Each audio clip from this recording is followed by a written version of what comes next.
I just got here and it's time to talk about the best series from fall 2023 anime season, which it's much harder than it seems so, because this season somehow feels like an entire year packed in itself. There's so many good series, sequels, new series, some leftovers.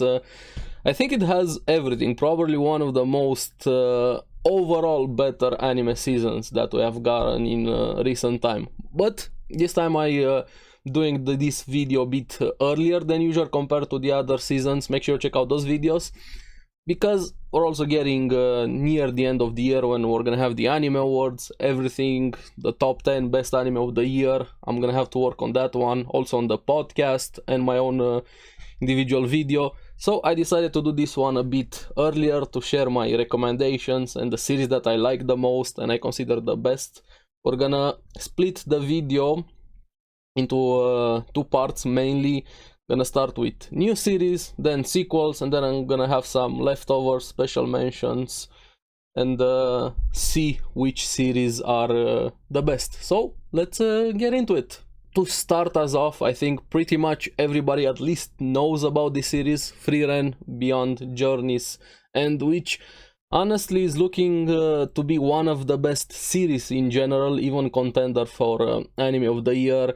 It's pure magic on screen. You get lost into the world, the emotion is there, like very fantasy, like you feel everything, the emotion, the atmospheres, the characters are great, the animation, the action is there, but mainly the world building and how they handle the passage of time. And get ready to also shed some tears. And this is a very interesting concept with Frieren, because we have gotten so many fantasy series throughout the years.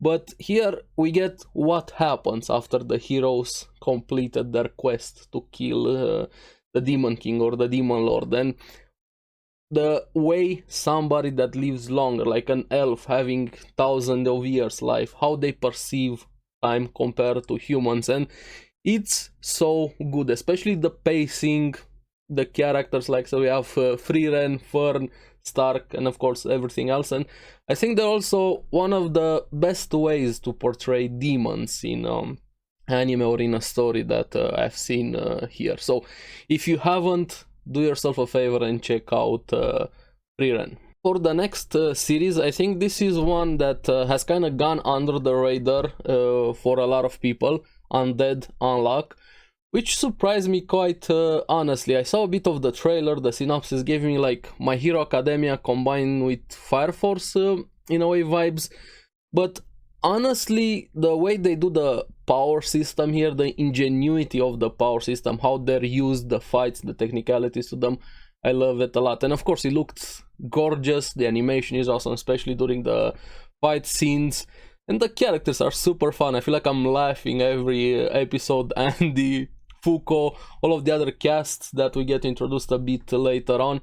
But with this one, please at least try to get to episode 5. That's when the world opens up. The first few episodes are mainly focused on Andy and Fuko, with some other things in between, but episode 5 is kind of like the doorway that lets you into Undead Unluck. And I wish more people would watch this one, talk about it, and we're gonna have 24 episodes if I remember correctly. I know the manga readers love it, and so far the adaptation, it seems like it's doing a great job. So Undead Unluck, if you want a really fun, ingenious power system and cast of characters, make sure you watch it. As for this next one, I'm gonna be honest with you guys. I judged a book by its cover, or an anime just at face value, before I even tried it. Apothecary Diaries. Now, after I tried it, I think it had like 4 episodes out at the time I decided to watch it. And I have to say, I was more than pleasantly surprised. I'm kind of hooked on this anime over here. And Mao Mao is quickly becoming one of my favorite characters. I'm very excited, probably the most excited in a week to watch an episode of Apothecary Diaries. It's not usually in my type of comfort zone, so to say, but the way they do it, it looks gorgeous. Also, the premise of it, we have Mao Mao, this character that gets kidnapped and ends up at the royal palace. That's all I'm gonna say, no more spoilers, nothing here. very interesting premise, but the way I looked at it before I actually watched it, I was like, yeah, this doesn't seem for me, might be great, no, but after that I saw more people talking about it. That's why word of mouth is really important. And then I watched it, and the faces, the everything that happens, all of the shenanigans, the detective side, with Mao Mao just steals the show, and she kind of encompasses everybody around her, so to say. I'm grinning every time. We have so many good series, and I'm so happy I watched Apothecary Diaries. Just try it for Mao Mao. Now, for this next one, I feel like it's been a long while since we've gotten a game anime, like focused on the game, not just, hey, this is a game world, but it's fantasy, so to say. They're actually focusing on the game side, the gameplay with Shangri-La Frontier.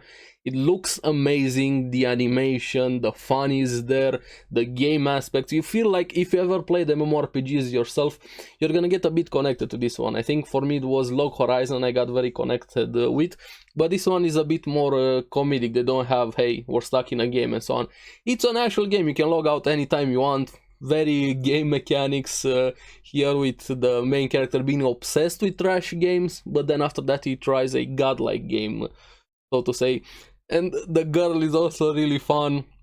The fighting, the rabbit Emulu, so many cool moments here, and I'm excited week to week to watch it. It, like I said, feels like forever since we had the pure game focused anime here, and has an interesting hook, so to say, the way it starts with Likagon. That's all I'm gonna say. So if you want a fun game focused anime, definitely try Shangri-La Frontier, especially for the first episode. I think it's one of the most satisfying kicks to the face of somebody. So kick your A into Shangri-La Frontier.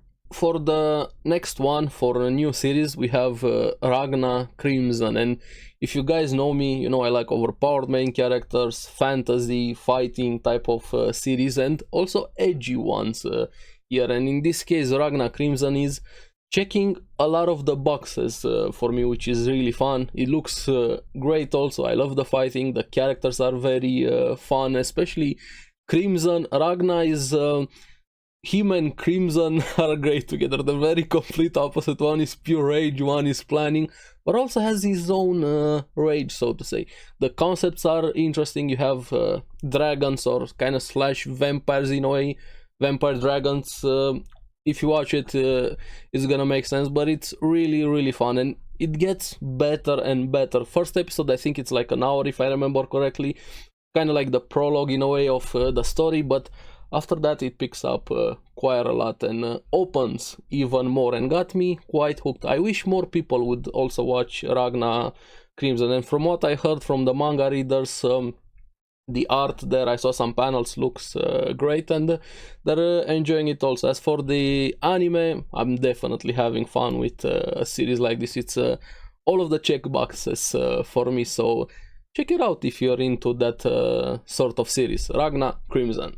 Now, for sequels, we have the first one being Spy Family Season 2 here, which is quite fun. I've kind of missed Spy Family. Actually, like, you have that chill mode with it, all of the slice of life things, Anya shenanigans, Lloyd, Yor, but also for me, I kind of like when they're focusing a bit more on the important, the plot things, not just the comedy slice of life. And here, get a bit of insight into Yor right now. So Spy Family Season 2, it's picking up more and more, and of course, probably everybody knows about Spy Family. It's one of the most well-known series overall. Still very fun. I'm happy Season 2 is back. Hopefully we're gonna get Season 3. There's also a movie on the horizon, or I think it already aired in Japan, which is gonna be a while until we see it here for us. But Season 2 is more Spy Family. If you like Spy Family, you're definitely gonna love Season 2. Here we have one of my favorite genres, Isekai. And yes, I'm the Isekai man.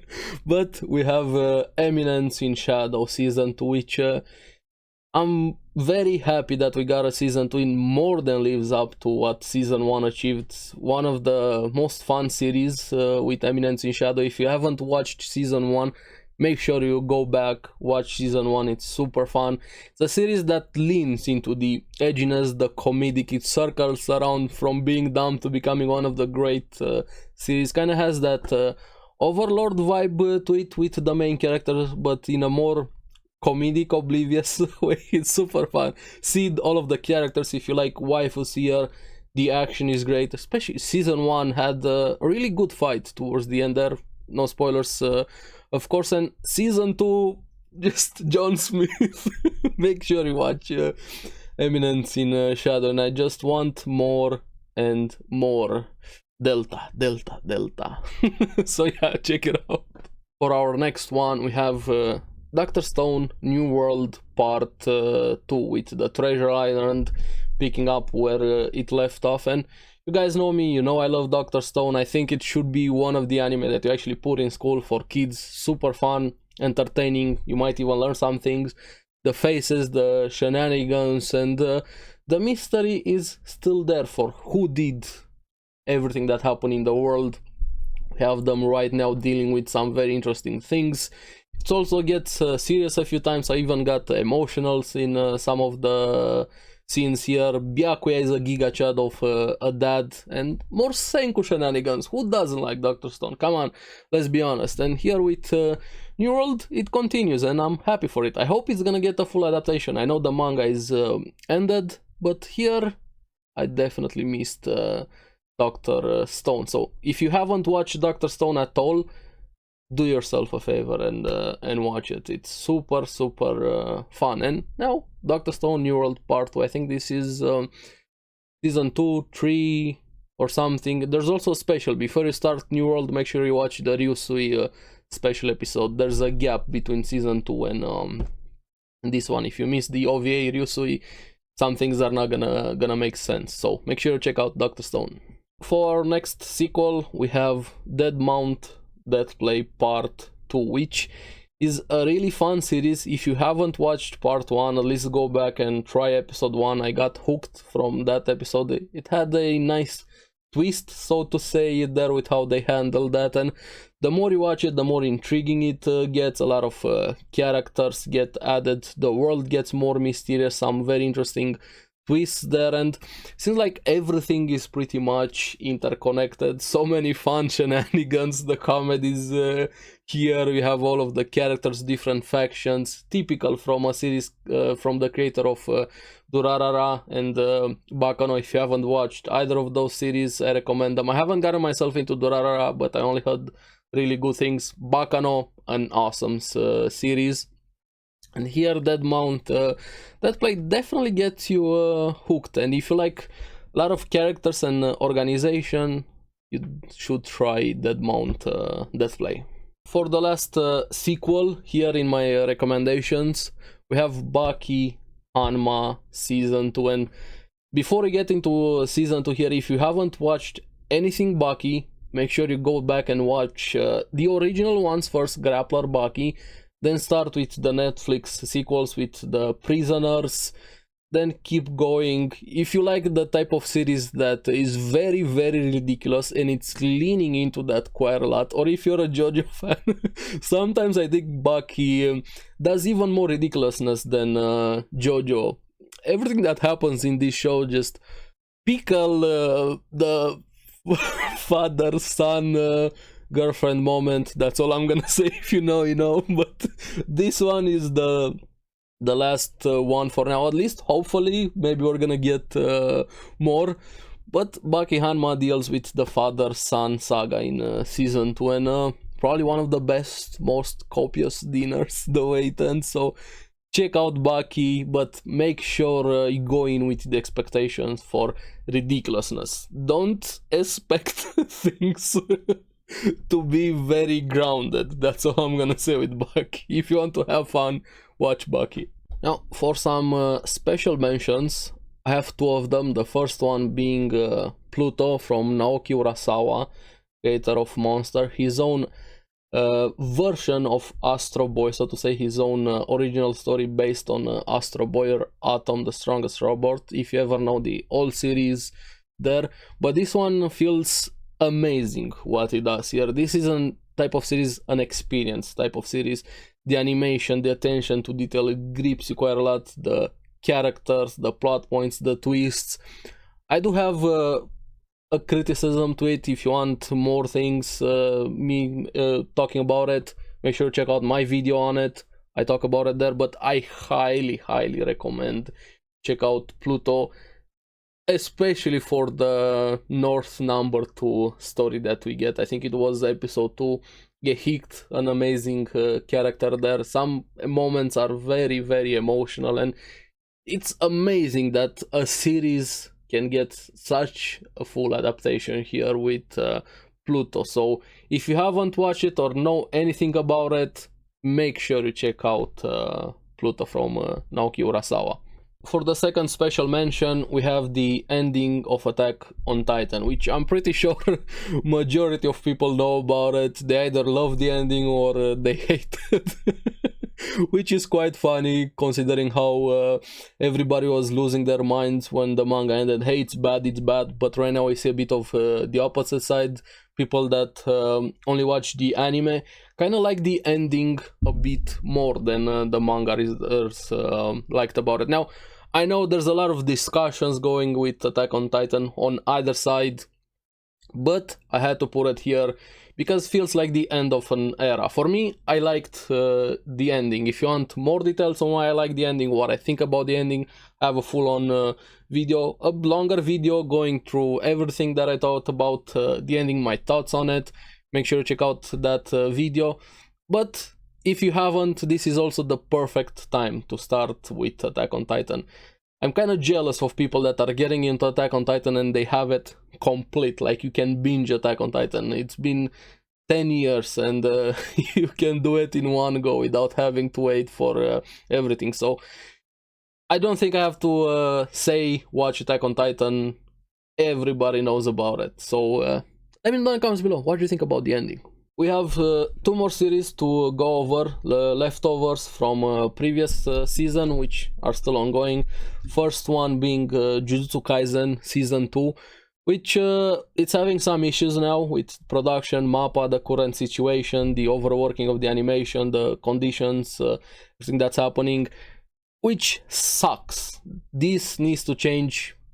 It's very easy for me to say that from the outside, but the animators, the staff and everything, what they're doing and still putting out insane quality levels considering what's going on at MAPPA right now. But Jujutsu Kaisen Season 2 is great. The first 5 episodes are handling Gojo's past. After that we get into the Shibuya incident arc, which is awesome. The action is non-stop, so to say. The first with Gojo's past is more feels like a horror movie sometimes what's happening there, but I'm sure pretty much everybody knows about Jujutsu Kaisen. If you haven't watched it, go back and check Season 1. With Season 2 right now, I'm a bit worried about the future of the series, considering the current situation. So, besides Jujutsu Kaisen, I have the second leftover being Helk, which I'm more than surprised with the series. Like, it feels like that goofy type of series, comedic type of series. When it starts, you have this Giga Chad hero going to the demon world saying he wants to kill all humans. Now, that's all I'm gonna say, but after that, it gets a lot more interesting. Like, the comedy is there, but to say it gets serious would be an understatement. I'm having so much fun with Helk. I know the manga is ended, and yes, the anime doesn't have the highest production value, but so what? I'm having fun, and I wish more people would check out Helk, talk about it. Vermilio, PV, the characters are great, Azudora, and interesting premise what they did here with the heroes, demons, kind of turning things on their head. So if you haven't watched Helk, check it out. Those are the series that I recommend from this anime season. If a series is not here, that means I hate it, it's the worst anime ever, doesn't deserve your time. That's how it works, right? No, I'm joking. I still have a few of them to check out, but overall, from everything that I've seen right now, I'm gonna stick to this series here. There's more sequels, newer series. Some of them are not my cup of tea, which I'm sure they're great. Difference of taste, so to say. This is personal recommendations. I'm really curious what you guys think about the ones here, and what is the series that I should check out that I haven't talked about here. Let me know in the comments below your favorite series from this anime season. And I'm worried because we're getting close to the end of the year, and having to do the anime of the year, the top 10, even more after this season. I don't know, we have had insane anime this year. Feels like one of the most stacked ones. I feel like I'm saying this one every year, pumping out more and more series, great series. And yeah, but overall this season has been great, and watch more anime. What can I say? So as always, thank you very much for watching.